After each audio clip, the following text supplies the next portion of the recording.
इस वक्त हमारे साथ लाइव कनेक्ट है Lucknow police commissioner DK Thakur साहब। ठाकुर साहब, हम आपको देख पा रहे हैं और अभी अभी हमारी लाइव बातचीत हुई सांसद कौशल किशोर जी से। उन्होंने भी कुछ बातें सामने रखी हैं। उनका ये कहना है कि उनके पुत्र के अपनी पत्नी के साथ संबंध जो है वो उठापटक के दौर में थे, कोई बहुत साउंड वो रिलेशनशिप नहीं था।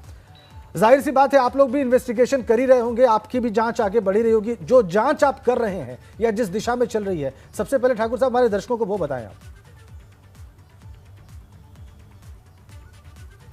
देखिए, अभी तक जो हमारी जांच में बात सामने आ पाई है वो ये खुलासा हो गया है कि सांसद जी की बेटे पर जो गोली चली थी वो उनके कहने पर उनके साले ने ही चलाई थी जी।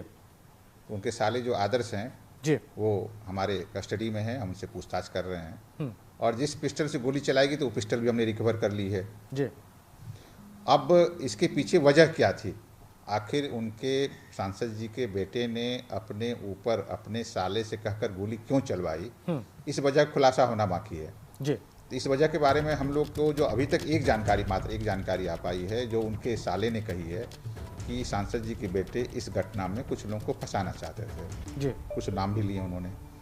ये बात कितना सही है कितना गलत है, यही कारण था, और यदि यही कारण था तो क्या वजह थी, इसके बारे में हम लोग निश्चित रूप से तभी कह पाएंगे जब एक बार सांसद जी के बेटे से गहराई से पूछताछ हो जाए।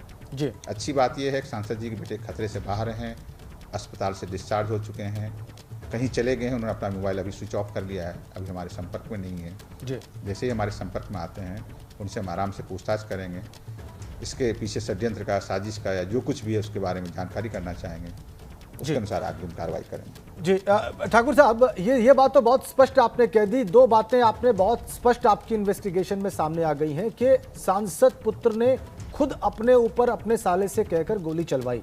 ये बातें आपने अभी अभी बताई हमारे दर्शकों को।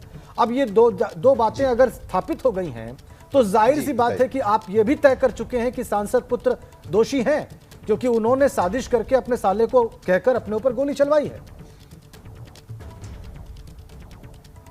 जी, एकदम दोषी हैं, लेकिन इस संबंध में किस तरह की कानूनी कार्रवाई होनी चाहिए, किस धारा में होनी चाहिए, इसके बारे में हम लोग कानूनी सलाह ले रहे हैं। जी। हम ये भी इंतजार कर रहे हैं कि सांसद जी या उनके बेटे की तरफ से इस घटना संबंध में कोई तहरीर आए, लिखित तहरीर आए। यदि आ जाती है तो अच्छी बात है, नहीं भी आती है तो हम अपनी तरफ से, पुलिस ही अपनी तरफ से कंप्लेन लॉन्च करके उस पर इन्वेस्टिगेशन करेगी और कार्रवाई करेगी। जी, 3 नाम लिए हैं सांसद पुत्र के साले ने कि इन तीनों को फ्रेम करने की साजिश थी, फंसाने की साजिश थी। सर, आपको जानकारी मिल पाई है ये कौन लोग हैं जिनके नाम लिए जा रहे हैं, जिनको फंसाने की बात कही जा रही थी? नहीं, अभी जानकारी नहीं मिल पाई है, क्योंकि केवल नाम लिए, नाम के बारे में विस्तार से और नहीं बता पाए हैं कि कौन रहने वाले हैं, क्या कहाँ के रहने वाले हैं, क्या पूरा पता है और उसके पीछे क्या वजह थी। जब जानकारी मिल जाएगी फिर आपसे शेयर करेंगे। जी जी, बहुत बहुत धन्यवाद डीके ठाकुर साहब, कमिश्नर साहब, हमसे बात करने के लिए।